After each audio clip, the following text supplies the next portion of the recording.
यीशु के नाम में आमीन। हालेलुया। आइए मेरे प्रियो, अभी बहुत ही सुंदर बात हुई, जैसे भाई सुजीत ने गवाही दी कि जवान लोग अपने आप खुद से स्वेच्छा से, उनको कोई जबरदस्ती या दबाव नहीं डाला गया, वो अपने स्वभाव से, कोई दबाव या प्रभाव नहीं डाला गया, स्वभाव से उन्होंने खुद आके गाना गाया। और कुछ हफ्ते पहले हमने बोला था कि बच्चे काफी अधिक हो गए प्रभु यीशु की दया से हमारी कलीसिया में, तो उनको एक चरवाहा मिलना चाहिए, उनको बाइबल की शिक्षा उनके बचपने के अनुसार, है ना, उनके जैसे यीशु मसीह ने दृष्टांतों के द्वारा बताया, तो उनके बचपन के जो समझ है उसके अनुसार बाइबल की शिक्षा देने के लिए हमारे बीच में भाई साहू खड़े हुए थे और सिस्टर शांति खड़ी हुई थी।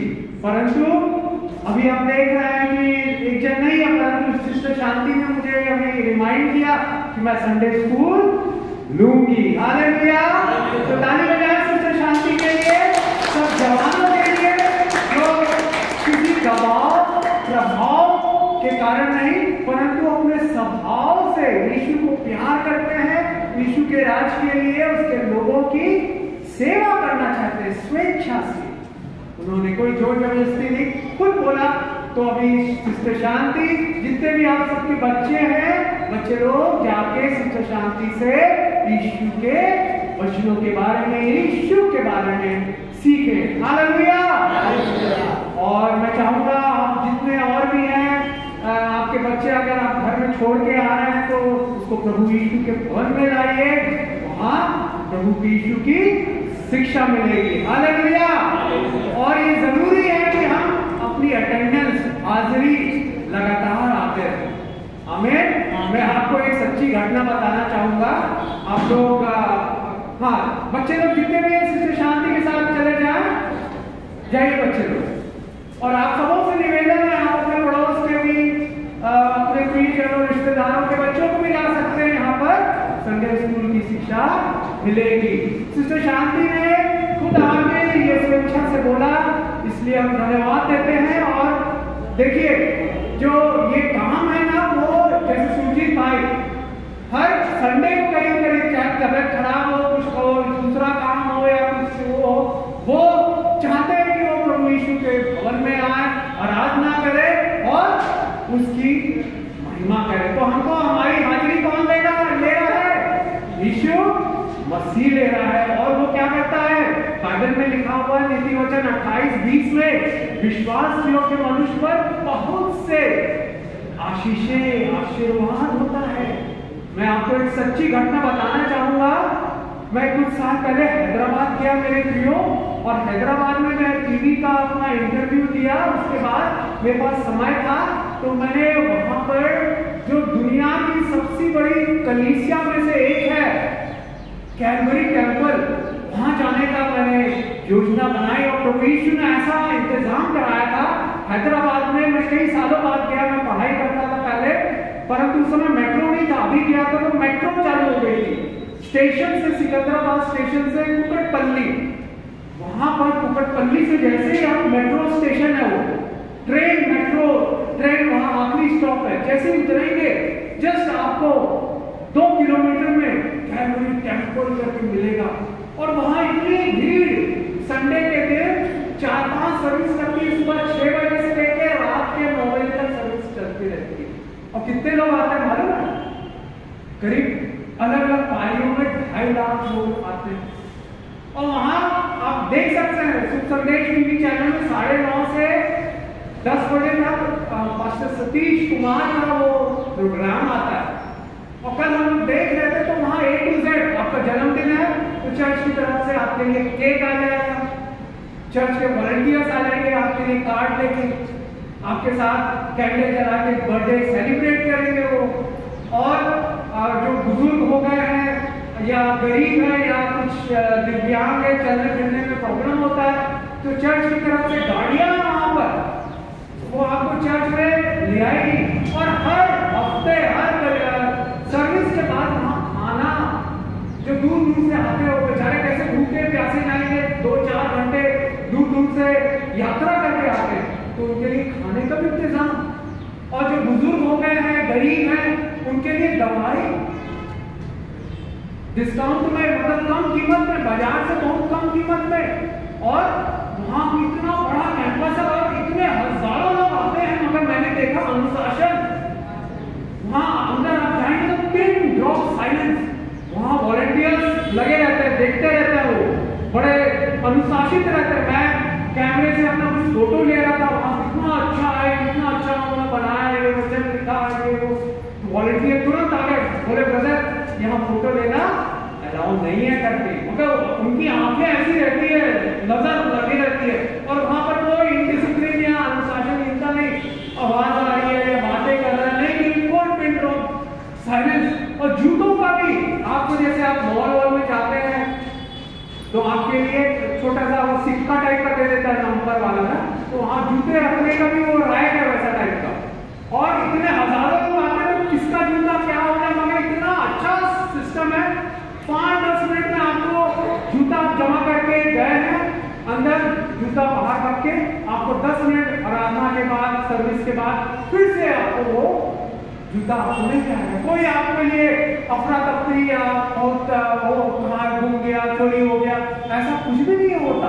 इतना अच्छा अनुशासन, और वहां पर क्लिनिक भी चलता है, मेडिकल कैंप। संडे के दिन जो बीमार है वो अपना ब्लड प्रेशर डॉक्टरों से सलाह ले सकते हैं, दवाइयां ले सकते हैं मुफ्त का। और इवन अगर कोई घर में मर भी गया तो चर्च की तरफ से वो पेटी बना देंगे, वो चर्च की तरफ से वो जगह भी आपको दिला देंगे, और वहां आके सब कैंडल, फूलमाला, व्हाइट चादर, सबका इंतजाम करते हैं। और अटेंडेंस का सिस्टम है वहां पर, जैसे कंपनीज में रहता है ना, कार्ड रहता है, पंचिंग कार्ड, गए तो पंच करना पड़ता है, तो वैसे वहां पर है। हर एक संडे जो मेंबर आते हैं वो अपना कार्ड लेके, उनके पास अलग अलग कार्ड रहता है और वो पंच करते हैं। अगर कोई सदस्य नहीं आया इस संडे को तो चर्च की जो वॉलंटियर टीम है वो तुरंत फोन करती है, क्या ब्रदर आप सिस्टर आप इस संडे को नहीं आए, कुछ तकलीफ है, बीमार है, क्या प्रॉब्लम है, हम कैसे आपकी मदद कर सकते हैं। और वो तुरंत पहुंच के फोन करके घर पहुंचते हैं, अगर जरूरत है, अस्पताल जाना है, कुछ तकलीफ है, अर्जेंट बात है, और उनकी मदद और सहायता करते हैं। हालेलुया। तो सोचिए वो जो पास्टर है, उनके फाउंडर, ऐसा कैसे भाई यीशु मसीह किसी का पक्षपात नहीं करते। बाइबल में लिखा हुआ है रोमियो 2:11 में और प्रेरितों के काम 10:34 में, यीशु मसीह किसी का पक्षपात नहीं करते। तो वो अन्य जाति परिवार से उन्होंने यीशु को ग्रहण किया, सिगरेट, बीड़ी और जुआ खेलते थे, ऐसा जीवन था। उनकी मां बोलती थी, अगर वो तो परमेश्वर, सच्चे जीवित परमेश्वर को नहीं जानते थे, उनकी मां बोलती थी अगर तेरे को परमेश्वर भी चाहे, गॉड चाहे, तो वो भी नहीं बदल सकता, इतना तो बदमाश है, 12-13 साल की उम्र में सिगरेट, बीड़ी, जुआ खेलता है। एक दिन उनके गांव में एक समाचार प्रचारक आया, उन्होंने प्रचार किया, यीशु मसीह जीवन बदल देता है यीशु मसीह। तो वो बड़े उत्साहित हुए, क्योंकि मां से उन्होंने सीखा था तेरे को तो तेरा परमेश्वर, कोई जो परमेश्वर है वो भी नहीं बदल सकता तेरे पूरे जीवन को। तो वो तुरंत प्रचारक के पास गया, बोले क्या यीशु मसीह मेरे को बदल सकते हैं? तो प्रचारक ने कहा जरूर, और उनको बाइबल दी, और वो बाइबल पढ़ने लगे, और कई बार उन्होंने, मतलब 2-3 महीने में 4-5 बार बाइबल पढ़ ली। और जब से उन्होंने करीब 15-16 साल की उम्र में प्रभु यीशु को ग्रहण किया, उसके बाद से एक संडे भी उनका मिस नहीं हुआ, एक संडे भी मिस नहीं हुआ। और संडे को, और ऐसा नहीं कि वो साइंस के स्टूडेंट थे, इंजीनियर थे वो, तो बताते हैं स्कूल लाइफ में ऐसा हुआ कि एक दिन वो प्रदर्शनी की एग्जीबिशन था स्कूल की तरफ से, उनको मॉडल बनाने के लिए बोला गया था। तो वो लोग अपने शहर से दूसरे शहर जाना था संडे के दिन 6 बजे, संडे के दिन 6 बजे बस निकल जाएगी दूसरे शहर के लिए, तो उनको संडे उनका तो मिस हो जाएगा। तो जहां वो कलीसिया में अपनी आराधना करने के लिए जाते थे, वहां फेलोशिप करने के लिए, वो पास्टर के पास आए। उस समय ठंड का मौसम था, दिसंबर का महीना था, बेहद ठंड थी। उन्होंने कहा कि कल मेरा चर्च मिस हो जाएगी सर्विस, मैं तो स्टूडेंट हूँ, मेरे को वहाँ जाना है साइंस का एग्जीबिशन में, मेरे को दूसरे शहर में 6 बजे निकल जाएगी। तो पास्टर ने बोला, पास्टर साहब आप ऐसा कर सकते हैं क्या, आप 4 बजे मेरे लिए चर्च खोल सकते हैं, मैं आके प्रभु के वचन को सुनूंगा और गाने गाऊंगा, आराधना करूंगा, आप चाहे तो मुझे वचन सुना सकते हैं अगर आप मुझे चर्च खोले तो। पास्टर भी चकित हो गया, पहली बार किसी ने बोला सुबह 4 बजे आना चाहता वो, क्यों? क्योंकि उसका चर्च कहीं मिस ना हो जाए। और वो सोचा ठीक है आ जाओ, उसका 4 बजे बोला है तो 5 बजे तक आएगा। देखा वो 4 बजे एग्जैक्ट वो खटखटाने की आवाज आई, क्योंकि पास्टर ने बोला था हाँ ठीक है मैं खोल दूंगा। पास्टर साहब जल्दी जल्दी से गए और खोले तो बोले अरे तुम आ गए? बोला हाँ मैं 10 मिनट पहले से आ गया, मैं खड़ा हूँ आपका वेट किया, और जैसे ही 4 बजा तो आपने बोला था मैं खोल दूंगा करके, तो मैं इसलिए खटखटाने आया कि आपको याद रहे कि मैं आ गया हूँ करके। और उन्होंने चर्च खोला, उन्होंने गीत गाए, उन्होंने वचन प्रचार किया, और जब जाते वक्त उनको आशीष देने का वक्त हुआ, पास्टर साहब ने कहा बेटा मैं ज्यादा तुम्हारे बारे में नहीं जानता, परंतु प्रभु एक दिन तुमको सामर्थ्य रूप से उपयोग। वो हंसने लगे, अरे मैं तो एक छात्र हूँ, कैसे ऐसा संभव है? बोले मेरे को पता नहीं, मगर मेरे को परमेश्वर की आत्मा बता रही है आपको बहुत ही सामर्थ्य रूप से उपयोग करें। और मेरे प्रियो ऐसा हुआ, उन्होंने इंजीनियरिंग की, सरकारी नौकरी मिली, बाहर जाने का, ऑस्ट्रेलिया कनाडा जाने का, वहाँ हैदराबाद के लोग खूब जाते हैं बाहर, मौका था उनके पास, उन्होंने सबका त्याग किया, सबको छोड़ा, बोला नहीं मेरे को यीशु की सेवा करनी। और 25 लोगों से उन्होंने कलीसिया चालू की थी, केवल 25 लोग 2005 में। और बताते हैं मैंने आज तक एक संडे में अपनी गैर हाजिर होके मिस नहीं किया रहा संडे। उनको आज अमेरिका में, कोरिया में बड़े बड़े चर्चेस में बुलाते हैं, मगर उनका वो रहता है नहीं मैं अपनी कलीसिया में प्रभु का वचन कैसे भी माध्यम से मैं प्रचार करूंगा, रहूंगा, संडे मिस नहीं होना चाहिए। हालेलुया। तो देखिए आज यीशु मसीह ने कितना इनाम दिया है, आप लोगों को भी वैसे ही इनाम देगा। आप चाहे कोई भी नौकरी कर रहे हो, कुछ भी काम कर रहे हो, अगर आप वफादार हैं तो वफादार पुरुष पर बहुत से आशीर्वाद होते हैं। हालेलुया। कितने लोग वफादार होना चाहेंगे? आमीन। हालेलुया। यीशु की आशीषें आप पर बहुतायत से देखी जाएगी। आमीन। आज एक बात मैं बताना चाहूंगा, छोटी सी बात है। ये देखिए क्या दिख रहा है, ये कहाँ का आईना है? हाँ गाड़ी का कहाँ? सामने का आईना है, साइड का है ना, या मेरे को पीछे वाला भी ये रहता है। आपने देखा होगा कार चलाते हैं जनरली, तो आईना कैसा रहता है? तो सामने देखने के लिए बड़ा सा आईना होता है ना, और ये पीछे देखने के लिए रहता है साइड का, कि गाड़ी आ रही है कि एक इधर में भी ऊपर में लगा रहता है कि पीछे का कौन आ रहा है। ये साइड वाला मिरर है, तो ये क्या है? देखने के लिए पीछे छोटा क्यों रहता है मेरे प्रियो? कोई बता सकता है? जो सामने का जो आईना है वो बड़ा रहता है ना कार का, मगर पीछे का आईना, कार गाड़ी ट्रक बड़े बड़े, उसका ये पीछे का आईना जो है, साइड का आईना छोटा क्यों रहता है? बाइबल में एक बड़ी खूबसूरत बात है, आइए हम पढ़ेंगे फिलिपियों की किताब 3रा अध्याय और उसका 13 और 14 वचन मैं पढ़ूंगा। फिलिपियों की किताब 3रा अध्याय 13 और 14 वचन। हे भाइयों, मेरी भावना यह नहीं कि मैं पकड़ चुका हूं, परंतु केवल एक काम ये करता हूं, जो बातें पीछे रह गई हैं उनको भूलकर आगे की ओर बढ़ता हूं, निशाने की ओर दौड़े चला जाता हूं, ताकि वह इनाम पाऊं जिसके लिए परमेश्वर ने मुझे मसीह यीशु में ऊपर बुलाया।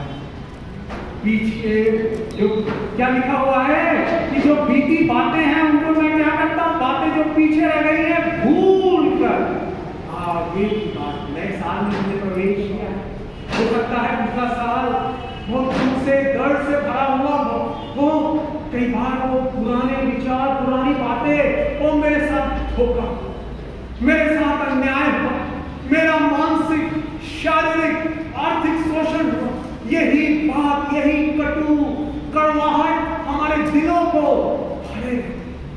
हम आगे नए साल में तो प्रवेश कर दिए हैं, परंतु वो यादें पुरानी, वो जख्म, वो व्यक्ति ने ऐसा मेरे साथ धोखा किया, मेरे पैसे ले लिया, बोला मैं तुझे वापस कर दूंगा 6 महीने के अंदर, और अभी 1.5 साल हो गया वो मुझसे बातें नहीं करता, मेरा फोन नहीं उठाता। हाय करके आप सोच सकते हैं आपका दिल आज इस नए साल में कड़वाहट से और बड़े रोष से और घायल होके भरा हो। बाइबल का वचन कहता है पौलुस के समान, पौलुस के जीवन में भी कई कष्ट, कई दुख, परेशानी आए, तो उसको कितनी बार कोड़ों की मार सहनी पड़ी, 3 बार बेटे पड़ी, एक बार पत्थरवाह किया गया, पत्थर से मारा गया, और कई बार जहाज टूट गए, लोगों ने धोखा दिया, अनग्रेटफुल अनफेथफुल लोगों ने। परंतु वो क्या कहता है कि मैं निशाने की ओर दौड़े चला जाता, हमको ज्यादा पीछे की ओर, ये जो आईना है वो छोटा आईना है, परमेश्वर ने ये नियुक्त किया है हमारे जीवनों के लिए भी पीछे बातों का याद न करें कि मेरे साथ ऐसा अन्याय हुआ, मेरे साथ ऐसा दुष्टा धोखाधड़ी हुई है। बाइबल में लिखा हुआ है, एक और वचन पढ़ेंगे यशायाह की किताब 43 अध्याय उसका 18 और 19 वचन, बड़ा सुंदर खूबसूरत वचन है। यशायाह 43 और उसका 18 और 19 वचन कहता है, अब बीती हुई घटनाओं का स्मरण मत करो, ना प्राचीन कालों की बातों पर मन लगाओ। बीच का जो घट गया, जो नुकसान हुआ, जो लोगों ने आपको बुरा कहा, धोखा दिया, अन्याय हुआ, आप त्रस्त हो गए, परेशान हो गए। हो सकता है आपको बचपन में आपके माता पिता का प्यार न मिला, ओ आपके जो स्कूल में है शिक्षकों का ओ जो अच्छा वो व्यवहार नहीं मिला हो, आपका जीवन में पारिवारिक जीवन में भी आपको केवल नफरत घृणा मिली, आप अकेलेपन के शिकार हो गए, और ये विचार आता है मैंने कितना दुख सहा, मैंने दर्द सहा। परंतु बाइबल बता रही है आज की सुबह यीशु कह रहे हैं, मेरे बच्चों, मेरे बेटे, मेरी बेटी, बीती हुई घटनाओं को स्मरण मत करो, न प्राचीन काल की बातों पर मन लगाओ। देखो मैं एक नई बात करता हूँ, वह अभी प्रकट होगी, क्या तुम उससे अनजान रहोगे? मैं जंगल में एक मार्ग बनाऊंगा, निर्जल देश में नदियां बहाऊंगा। हालेलुया, वो मार्ग बनाएगा जंगल में से, निर्जल देश में नदियां बहाएगा, क्योंकि हमारा यीशु असंभव को संभव करने वाला परमेश्वर है। और इसलिए वो कह रहा है नई बात करें। और हो सकता है बीते सालों में दरवाजे बंद हो गए हो, आपकी नौकरी के, आप जो भी छोटा मोटा काम धंधा कर रहे हो, आपके व्यापार में दरवाजा बंद हो गया हो, वो सोता सूख गया हो, निराश ना हो, try again, attempt again, start again, फिर से कोशिश करें। नई शुरुआत यीशु मसीह देगा, फ्रेश बिगिनिंग यीशु मसीह देगा। इसलिए जो कुछ बीत गया उस पर ना दे, क्योंकि एक दरवाजा जब यीशु मसीह बंद करता है मेरे प्रियो, बाइबल में अगर आप देखेंगे यूहन्ना 10 में लिखा हुआ है कि यीशु मसीह वो हमारे वो जो दरवाजा है उसका वो डोर कीपर है, Jesus Christ is our door keeper. तो हमारे जीवनों में भी, आपका संबंधों में भी, आपकी नौकरी, आपके भविष्य में भी जो दरवाजे खुलेंगे, जहां एडमिशन होगा, जहां नौकरी मिलेगी, जहां सेवा मिलेगी, दरवाजे को कौन खोल रहा है? यीशु मसीह खोल रहा है। जब एक दरवाजा बंद हो जाएगा तो उससे बेहतर दरवाजा खुलेगा। When a door closes, Jesus will open bigger, better, brighter door. उससे बड़ा, उससे अच्छा द्वार यीशु मसीह खोलेगा। नौकरी आपने खोल दी हो, छोटा मोटा काम धंधा आपने अपना व्यापार खोल दिया हो, इंतजार करे, यीशु से मांगते रहे, खटखटाते रहे। यीशु ने कहा मत्ती 7:7 से 11 मांगो तो तुम्हें दिया जाए, ढूंढो तो तुम पाओगे, खटखटाओ तो तुम्हारे लिए खोला जाएगा। मेरे प्रियो, क्योंकि यीशु मसीह क्या है? वो दरवाजा है। और बाइबल में लिखा हुआ है बड़ा सुंदर अद्भुत वचन, प्रकाशित वाक्य 3 और उसका 7, वो कहता है जो पवित्र और सत्य है, जो दाऊद की कुंजी रखता है, जिसके खुले हुए को कोई बंद नहीं कर सकता और बंद किए हुए को कोई खोल नहीं सकता।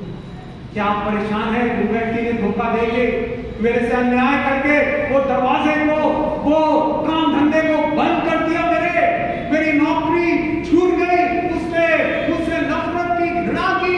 बाइबल में हमने जैसे पढ़ा प्रकाशित वाक्य 3:7 में, जो पवित्र और सत्य है, दाऊद की कुंजी रखता है। कुंजी मतलब चाबी। ये देखिए चाबी है ना? चाबी से क्या है? ये कार का दरवाजा है, कार की चाबी है तो कार का दरवाजा खुलेगा, कार स्टार्ट होगी। उसमें घर की भी चाबियां हैं, तो चाबी नहीं रहेगी तो ताला जो नहीं खुलेगा, है कि? तो यीशु मसीह क्या कह रहे हैं? कुंजी मतलब चाबियां उसके पास है, और जो वो बंद किया है, जो द्वार उसको कोई खोल नहीं सकता, और जो खोलता है उसको वो बंद नहीं कर सकता। क्या आप दुखी है, परेशान है, चिंतित है? यीशु को अपनी लड़ाई सौंप दीजिए। आपके साथ जो भी हुआ, धोखाधड़ी, अन्याय, उसको याद मत कीजिए मेरे प्रिय भाइयों बहनों। उससे दिल क्या होता है? दबाव में, टेंशन में आ जाता है, दिल, दिमाग, ब्लड प्रेशर बढ़ता है, कई लोगों को अल्सर हो जाता है, पेट बार बार खराब हो, हर बार मेरे साथ धोखा हुआ, मेरे साथ अन्याय हुआ, मेरा शोषण हुआ, मेरे को दुख, कष्ट, हाय मैंने खो दिया। नई शुरुआत देगा। बीती बातों को ध्यान ना दे।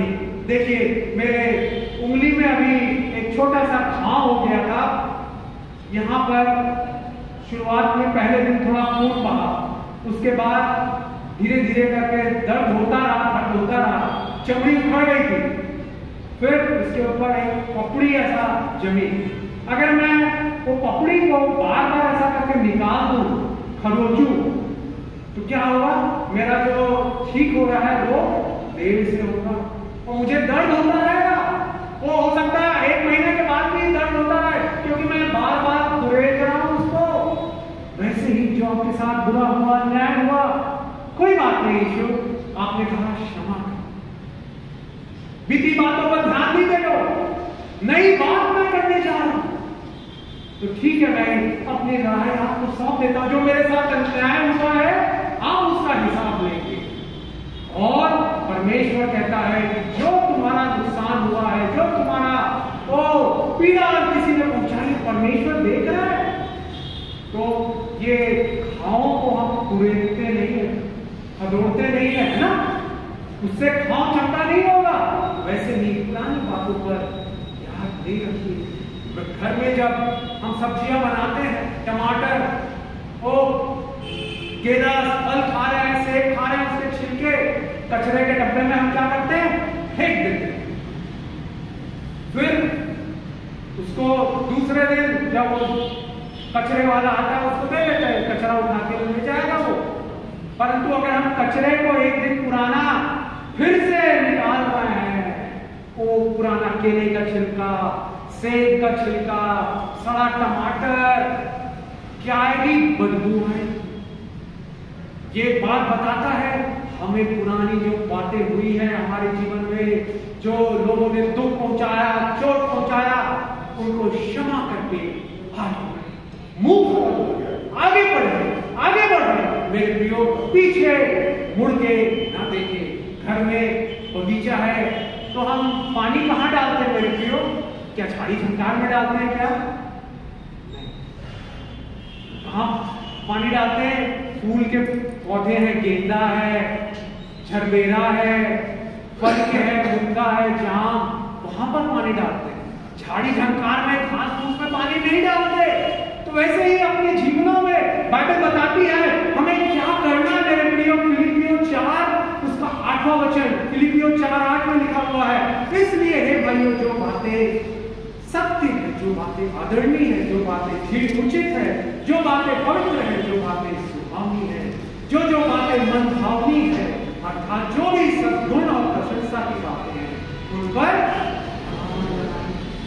आदर की बातें, पवित्र बातें, सुहावनी बातें, मन भावनी बातें, उन पर अपना ध्यान करना है। हमें क्या मिलेगी? शांति मिलेगी। बाइबल का एक और सुंदर वचन कहता है मेरे प्रियो, कई बार हम अशांत हो जाते हैं, टेंशन में, दबाव में हो जाते हैं। यशायाह की किताब उसका 26वां अध्याय और उसका 3रा वचन में लिखा हुआ है, यशायाह 26:3 में लिखा हुआ है, जिसका मन तुझ में धीरज धरे हुए है उनको तू पूर्ण शांति के साथ वर्षा करता है, क्योंकि वह तुझ पर भरोसा है। जिसका मन तुझ में धीरज धरे हुए है। आपको क्या करना? हमारे मन को धीरज धरे रहना, तो हमको शांति मिलेगी मेरे प्रियो। कई बार होता है ना, हमारे माँ बाप ने गलती की, हमारे कई लोग बोलते हैं हमारे यहाँ ऊपर जनरेशनल कर्ज से, पारिवारिक श्राप है। मेरे दादाजी ने किसी की जमीन हड़प ली थी, किसी का वो पैसे ले लिए थे, वापस नहीं किए, उसके कारण पूरा मेरा खानदान जो है, मेरा परिवार श्राप आ गया पारिवारिक। बाइबल में एक बड़ी सुंदर खूबसूरत बात है मेरे प्रियो, अगर हम पढ़ेंगे उत्पत्ति की किताब उसका 49 अध्याय, उत्पत्ति 49 और उसका 5वां, 6वां और 7वां वचन, वहां लिखा हुआ, शिमोन और लेवी तो भाई भाई हैं, उनकी तलवारें पत्थरों के हथियार हैं। हे मेरे जीव उनके मन में न पड़, हे मेरी महिमा उनकी सभा में मत मिल, क्योंकि उन्होंने क्रोध से मनुष्यों को घात किया और अपनी ही इच्छा पर चलकर बैलों को पंगु बनाया। धिक्कार उनके कोप को जो प्रचंड था और उनके रोष को जो निर्दय था, मैं उन्हें याकूब से अलग थलग और इजराइल में तितर बितर कर दूंगा। ये कौन कह रहा है? याकूब कह रहा है भविष्यवाणी अपने 12 पुत्रों के लिए। तो एक प्रकार का वो श्राप दे रहा है अपने खुद के लड़के, कौन? शिमोन और लेवी, भाई भाई है। क्या लिखा हुआ है? धिक्कार उनके क्रोध को जो प्रचंड था, उनके रोष को जो निर्दय था, मैं उन्हें याकूब से अलग अलग और इजराइल में तितर बितर कर दूंगा। एक श्राप उनके पिता से मिल रहा है। क्यों? क्या किया था? अगर हम पढ़ेंगे, समय नहीं है, उत्पत्ति की किताब आप नोट करते जाएंगे, बड़े सुंदर वचन बता रहा हूं, एक प्रकार का रेवलेशन है ये, आपने नहीं सुना होगा। उत्पत्ति की किताब 34 अध्याय में अगर आप घर जाके पढ़िएगा, वहां पर क्या हुआ था, ये जो सिमोन और लेवी, उसकी बहन दीना, क्या नाम था उसकी बहन का? दीना। वो एक दूसरे देश में जब ये याकूब यात्रा कर रहा था, वहां कुछ समय के लिए ठहरा, तो वहां पर जब वो घूमने गई तो वहां के एक लड़के ने उसको भ्रष्ट किया, उसके साथ गलत काम किया। जब इनको पता चला, इसके भाइयों को, दीना के, याकूब की बेटी थी दीना, है ना, और याकूब के बेटे थे लेवी और सिमोन, तो जब उनको पता चला, ये शेकेम, ये लड़का नाम उसका शेकेम था, उसने हमारी बहन के साथ गलत काम, उसको भ्रष्ट किया, गुस्से से भर गए वो और उन्होंने छल किया। उनको बोला, शेकेम बोला कि मैं तुम्हारी बहन से शादी करना चाहता हूं। तो वो लोग बोले ठीक है, हम शादी करवाएंगे, परंतु तुम्हारा खतना करना जरूरी है। हमारा परमेश्वर ने हमको आज्ञा दी है, और उनको खतना करवाया गया। वो लोग खतना हुए, उसके बाद क्या किया उन्होंने? छल से, धोखाधड़ी से लेवी और शिमोन उनको मार डाला। उनके जितने भी पुरुष थे, शेकेम और उसके मित्र, उसके परिवार के जितने भी पुरुष, सबको मार डाला। याकूब को जब पता चला बड़ा गुस्सा हुआ, अरे तूने हमारे जीवन को खतरे में डाल दिया, हम परदेसी हैं यहाँ पर और तूने उनको मार डाला। पिता श्राप देना सोचिए। हो सकता है मैं कई घरों में जाता था तो लोग बताते थे हमको आवाजें आती है वो घर से, तो पता चला वो घर कहाँ है, कहाँ से मिला, तो पता चला यार वो 2 नंबर से मिला। उनके दादाजी ने कोई धोखाधड़ी की, किसी का जमीन हड़प लिया, वहां मकान बना लिया, उसके कारण वहां पर वो श्राप आया। कई लोग आत्महत्या कर लेते हैं, तो आत्महत्या करना पाप है मेरे प्रियो। ऐसे विचार जब आए कि मैं अपने आप को मार डालूं, और निराशा में, दुख में, परेशानी में, नहीं मेरे प्रियो, कभी ऐसा ना करें, क्योंकि बाइबल बोलती है हत्या नहीं करना। आत्महत्या पाप है, आपकी आत्मा भटकेगी और निश्चित समय आपके लिए परमेश्वर ने रखा हुआ है। अय्यूब की किताब 14:5 में दिया हुआ है। हमारी सीमाएं बंधी हुई है, हमारे महीने गिने हुए हैं, कितने वर्ष जीऊंगा मैं, आप कितने वर्ष जिएंगे, सब यीशु के जीवन की किताब में लिखा हुआ। अगर मैं अपने जीवन से पहले अपने आप को मार डालूं यीशु के सामने ये पाप, और मैं नरक जाऊंगा, परंतु जब तक मेरी उम्र है जो निर्धारित की हुई है, मेरी आत्मा भटकते रहेगी। कई लोग बताते हैं ये घर में, ये जमीन में, ये खेत में आत्महत्या लोगों ने की है, उसके कारण उन्होंने वो खेत खरीद लिया, जमीन खरीद ली, श्राप।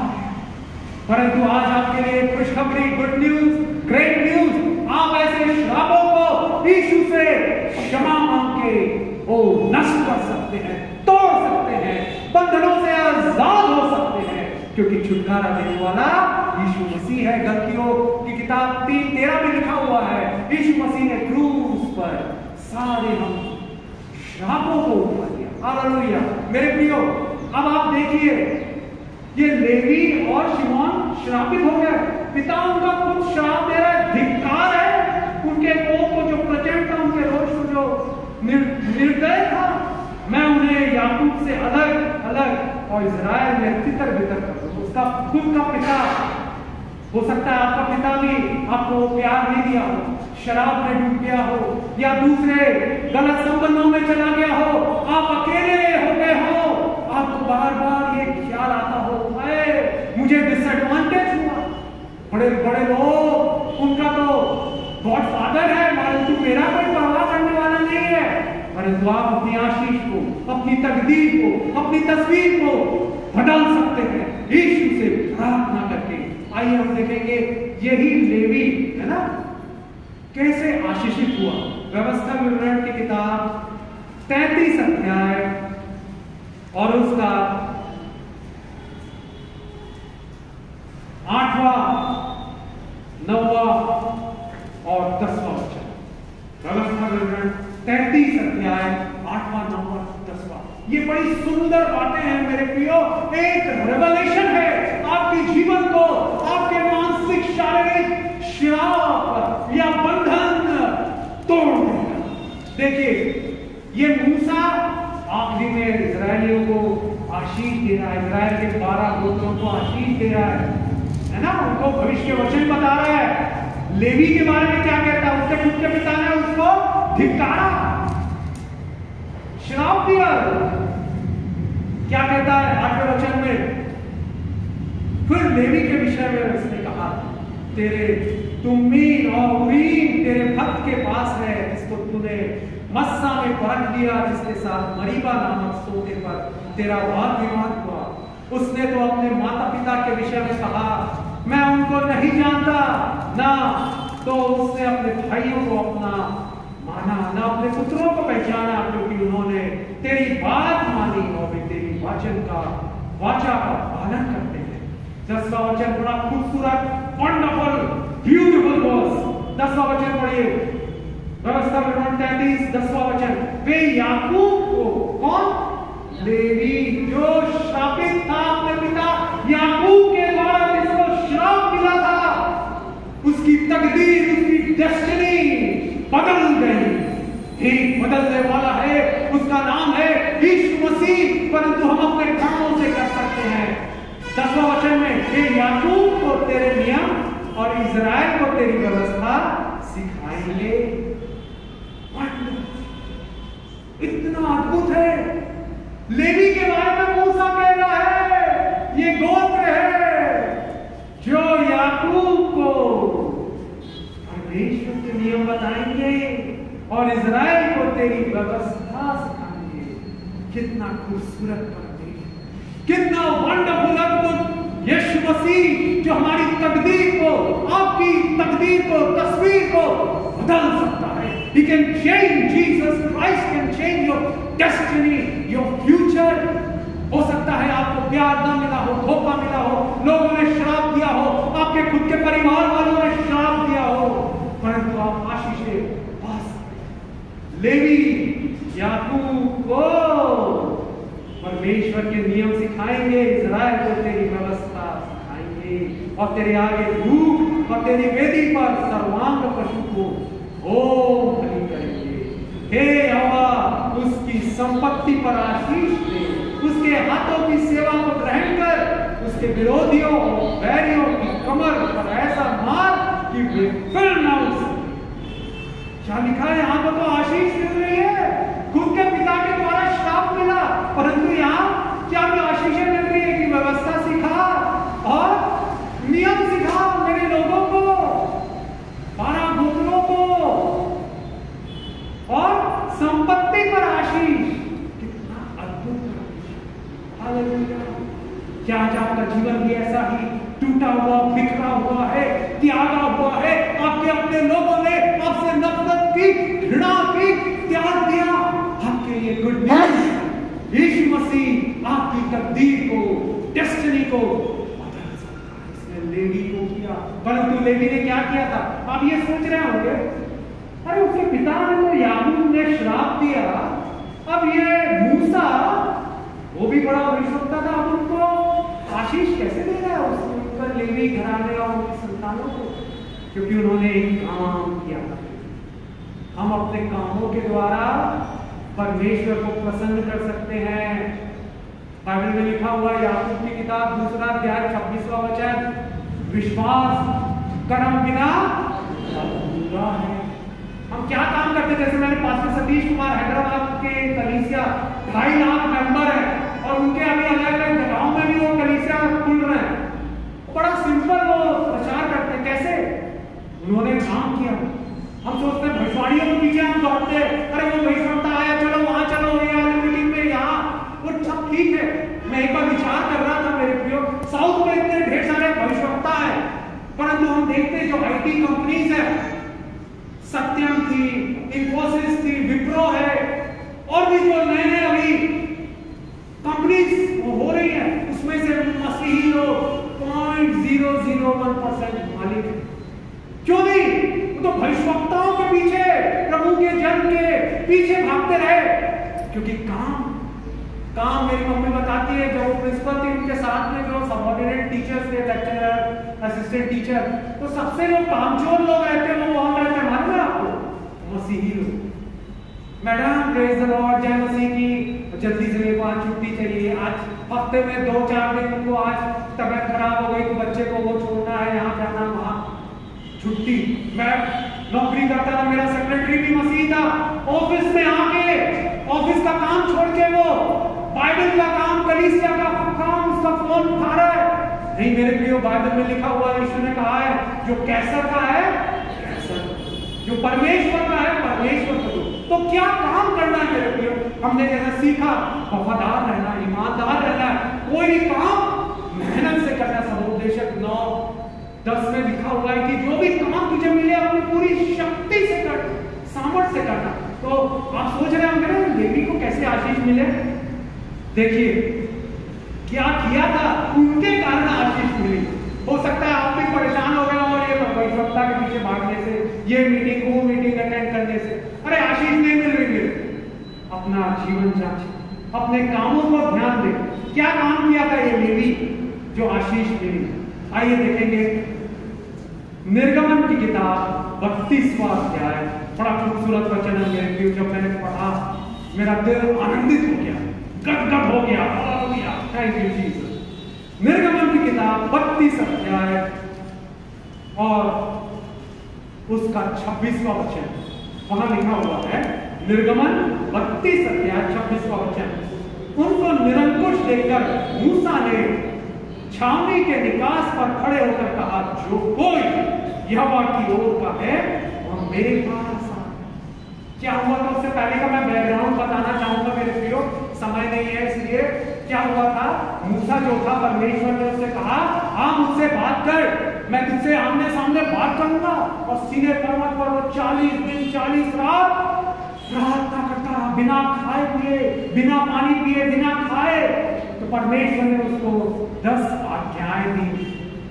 खुद अपने परमेश्वर ने अपने हाथों से लिखी 10 आज्ञाएं। तू खून नहीं करना, तू हत्या नहीं करना, तू लालच नहीं करना, तू चोरी ना करना, और तू व्यभिचार नहीं करना, अपने माता पिता का आदर करना, विश्राम दिन को पवित्र मानना, किसी दूसरे को परमेश्वर करके ना मानना। ऐसी करके 10 आज्ञाएं थी। लेट हो रहा था, देर हो रही थी, 40 दिन, और इजरायली लोग नीचे सोच रहे थे कब आएगा मूसा। 1 दिन हो गया, 10 दिन हो गया, 20 दिन हो गया, आई नहीं रहा। वो हारून था नीचे में, तो उसने उसको बोला, हमारे लिए ऐसा कर, मूसा तो आ नहीं रहा, गायब हो गया वो, तो हमारे लिए क्या कर, तू एक बछड़ा बना दे। सोने को उन्होंने इकट्ठा किया, अपनी ज्वेलरी को, अपने जो जेवर है, और उससे एक सोने का बछड़ा बना दिया। और वो नाचते गाने लगे और कहने लगे, ये बछड़े ने हमको छुड़ाया है, वहां मिस्र देश से निकाला है। जब मूसा को आज्ञा मिल गई, जब वो सीने पर्वत से नीचे लौटा, तो उन्होंने देखा कि यहाँ पर क्या निरंकुश है, लोग नाच रहे, गा रहे हैं, वो मूर्ति की पूजा कर रहे, वो सोने का बछड़े का। तो वो गुस्से से भर गया और उसने कहा, जो कोई यहोवा की ओर का है वो मेरे पास है। और तब सारे लेवी उसके पास इकट्ठे हुए। ये है कारण, ये है रहस्य लेवी की आशीष का। याजक की नियम सिखाना, व्यवस्था सिखाने, संपत्ति पर आशीष हो। अपने भाइयों का तेरा भाइयों का भाग तुझे मिले। क्यों? क्योंकि लेवी लोग, मूसा ने जब पुकारा, कौन यहोवा की ओर है, तुरंत वो दौड़ के आए और अपनी आशीषों को ले। हालेलुया। आज आपके लिए भी सुनहरा अवसर है। आइए मेरे प्रियो, खड़े हो जाएं। आज आपके तकदीर, आपका भविष्य यीशु मांग ले। आपका जो दुख दर्द हुआ 2020 में, 2019 में, 2021 में, आए मैंने अपने परिवार वालों को खो दिया, आए मेरा नुकसान हुआ, मेरा धोखा हुआ, मेरी संपत्ति लूट गई, तो मैं त्रासदी का, अपने प्रियों को मैंने खोने का और दुख सहा, दर्द सहा। यीशु कह रहे हैं, ये बातों पर मत ध्यान, वो कड़वाहट वो दिल से निकाल के यीशु के वचनों को भर लो, वो आपको आशीष देगा। जैसा ये आईना पीछे देखने के लिए छोटा सा है, परंतु सामने देखने के लिए बड़ा आईना रहता है। यीशु चाहते हैं पुरानी बातें छोड़ के आगे की ओर देखो। जो कोई मसीह यीशु में है, बाइबल में लिखा हुआ 2 कोरिन्थियों 5वां अध्याय 17वां वचन, जो कोई मसीह यीशु में है वो नई सृष्टि है। पुरानी बातें बीत गई, पुरानी बातें बीत गई, सब नया हो गया। प्रकाशित वाक्य 30:5 में देखो, मैं सब कुछ नया कर दूंगा। हालेलुया। बहन, हालेलुया। आपके दुख में यीशु आपके साथ, वो आपको तसल्ली देगा, वो आपको शांति देगा। कोने खरीदी बहन, यीशु कह रहा है, मैं तेरा शांतिदायक परमेश्वर, मैं तुझे फिर बनाऊंगा। वो प्यार को, वो उस एहसास को, उस मिठास को तू फिर से पाएगी। Hallelujah. The losses are temporary. Hallelujah. यीशु कह रहे हैं, try again, attempt again, start again. beginning, fresh start. God will give you ideas. Hallelujah. Yes, Lord. अपनी तकदीर यानी यीशु में प्रार्थना करता हर एक भाई हर एक बहन जो यहाँ खड़ा है, इन वचनों को सुना है कैसे लेवी ने अपने पिता के श्राप को तोड़ के, हालेलुया, उससे आजाद होके आशीष प्राप्त की। हम भी आपके बच्चे आज आशीष पाने के लिए आए। पारिवारिक श्राप टूटे, बंधन टूटे, जो कोई उन्होंने धोखाधड़ी से लौटाया है, चाहे उनके पूर्वजों ने, पिता ने, परदादा ने, कहीं पर भी गड़बड़ी गलतियां हुई है, वो क्षमा मांग ले, वो क्षमा मांग के आपसे आशीष आपके सामने ईमानदार वफादार बने। Yes Lord. जवानों, यीशु कह रहे हैं, क्या तुम अपनी जवानी में अपने सृजनहार को याद रखोगे? क्या पवित्रता के साथ जीवन जियोगे? जवानों, पवित्र बनो, क्योंकि तुम्हारा परमेश्वर पवित्र है और पवित्रता आपको ऊंचाई में ले जाएगी। यूसुफ पवित्र, उसको गड्ढे में डाल दिया गया, त्याग दिया गया, खुद के भाइयों ने घृणा नफरत की। आप हो सकता है आपके परिवार वाले, समाज वाले आपको घृणा कर रहे, नफरत कर रहे, यूसुफ का परमेश्वर आपका साथ। Yes lord, yes lord, yes lord. ओ जवानों, पवित्र बनो, क्योंकि पवित्रता आपको ऊंचाई में ले जाएगी। Holiness will bring honor, higher position, hallelujah, happiness। पवित्रता आपको आनंद देगी, आशीष देगी, आपको ऊंचा उठाएगी। हालेलुया। दुनिया की मदद जब बंद हो जाए, लोग हमें जब छोड़ भी दे, के भाई त्याग भी दे, यूसुफ का प्रभु है मेरा साथी। मसीही जिंदगी आनंद की जिंदगी है जिसका दाता यीशु मसीह। चाहे कष्ट जाए, चाहे मर जाए, यीशु है मेरा हमेशा साथी। वे क्यों रहे, प्रभु के पुत्र हैं, गाते ही हम दबे क्यों रहे, हम व्याकुल क्यों रहे, प्रभु के पुत्र हैं, गाते ही वो मेरा मित्र है, वो मेरा चरवाहा, वो मेरा राजा, हमेशा साथ है। हालेलुया। उनका जग में जब फैल जाए, राजा शत्रु हो जाए, अग्नि कुंड हो, शेरों की मांग हो, दानियल का प्रभु है मेरा साथी। मसीही जिंदगी आनंद की जिंदगी है जिसका दाता यीशु मसीह। तुरी के सुनने का वक्त आ गया, अपने प्रभु को श्री देखूंगा। तू आएगा, कितनी देर करेगा इंतजार है मुझको तेरा यीशु जी। मसीही जिंदगी आनंद की जिंदगी शब्द है जिसका दाता यीशु मसीह। मसीही जिंदगी आनंद की जिंदगी है जिसका दाता यीशु मसीह। सारे कष्ट, सारे बंधन टूट जाए, दूर हो जाए, दर्द, बीमारियां, श्राप यीशु के नाम में, यीशु के समर्थी नाम में, यीशु के अद्भुत नाम में, यीशु के पराक्रमी नाम में। हालेलुया। हर एक आजाद हो जाए और शिक्षित हो जाए, दर्द रहित हो जाए, सुख आनंद में बदल जाए। यीशु के समर्थी अद्भुत चमत्कारी चंगाई भरे भी के नाम। आमीन। आइए पास्टर संजय जॉर्ज के साथ अंतिम आशीष, आइए अंतिम आशीष ग्रहण करें। Hallelujah, hallelujah. संकट के दिन यहोवा तुम्हारी सुन ले। याकूब के परमेश्वर का नाम तुम्हें ऊंचे स्थान पर स्थिर करे। वह पवित्र स्थान से तुम्हारी सहायता करे और सिय्योन से तुम्हें संभाल ले। वह तुम्हारे सब अन्नबलियों को ग्रहण करे और तुम्हारे धन्यवाद बलि को ग्रहण करे। वह तुम्हारे मन की इच्छा को पूरी करे और तुम्हारी सारी योजनाओं को सफल करे। अब हमारे परमेश्वर पिता का प्रेम, प्रभु यीशु मसीह का अनुग्रह और पवित्र आत्मा की शांति और सहभागिता, उसका अभिषेक, उसकी उपस्थिति हमारे साथ आज से लेकर सदा तक होती रहे। आमीन, आमीन, आमीन।